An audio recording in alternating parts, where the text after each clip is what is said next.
Renaissance के बारे में सुना है आपने? For the first time the world was introduced to Renaissance in the 14th century और 17th सेंचुरी तक ये चला और यूरोप में हुआ था क्योंकि लोग तंग आ चुके थे जिस तरीके से दुनिया उस समय थी। उसके बाद 19th सेंचुरी में फिर से न्यू रेनेसां पीरियड आया जहाँ पे फिर से दुनिया परेशान हो चुकी थी because of the old veg. तो बेसिकली रेनेसां वो पीरियड होता है जहाँ पर हम ब्रिज करने की कोशिश करते हैं the old world order and the new world order. 18th century में क्यों हुआ था? क्योंकि इंडस्ट्रियलाइजेशन आया था, तो मतलब दुनिया फिर से चेंज हुई थी। और आज मुझे फिर से लगता है कि न्यू रेनेसां पार्ट 2 की बहुत जरूरत है और रादर हो भी रहा होगा पॉकेट्स में इन दिस वर्ल्ड, क्योंकि अब एआई की वजह से एक और बहुत बड़ा रेवोल्यूशन आया है।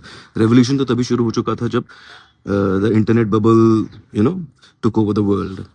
And slowly and steadily I have been realising as a student of English literature and psychology कि the only way in which we can grow as a society, grow as a civilization, is that we get back to the basics. Renaissance लाना बहुत ज़रूरी है और renaissance का मतलब होता है रीबर्थ, या फिर उसे लिटरेचर के पॉइंट ऑफ व्यू समझा जाए तो रिवाइवल ऑफ लर्निंग। सो मेरा क्वेश्चन ये है, in this day and age of artificial intelligence, again what is that one thing that will make you absolutely indispensable as a human being? क्योंकि अगर हम अभी रेनेसां के बारे में नहीं समझे तो बहुत देर हो जाएगी। And as a students of arts मैं ये समझता हूँ कि जैसे एक समय पे साइंस का बहुत बड़ा वेव आया था, फिर कॉमर्स का वेव आया पिछले 10-15 सालों में जो हमने देखा, अब आर्ट्स की बारी है। So what are you doing at your own level to grow? Because आज की डेट में अगर इमोशनल इंटेलिजेंस की बात करूँ, कि आप जानते हैं मैं इमोशनल इंटेलिजेंस के बारे में बहुत बात करता हूँ, that is my area of expertise.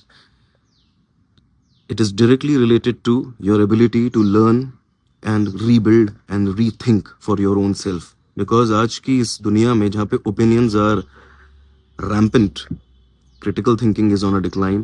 और जब भी मैं ये बात कर रहा हूँ ना, तो मैं youngsters से बात कर रहा हूँ इस पर्टिकुलर आइडिया के साथ दिमाग में कि हमारे आने वाली जनरेशंस का क्या होगा।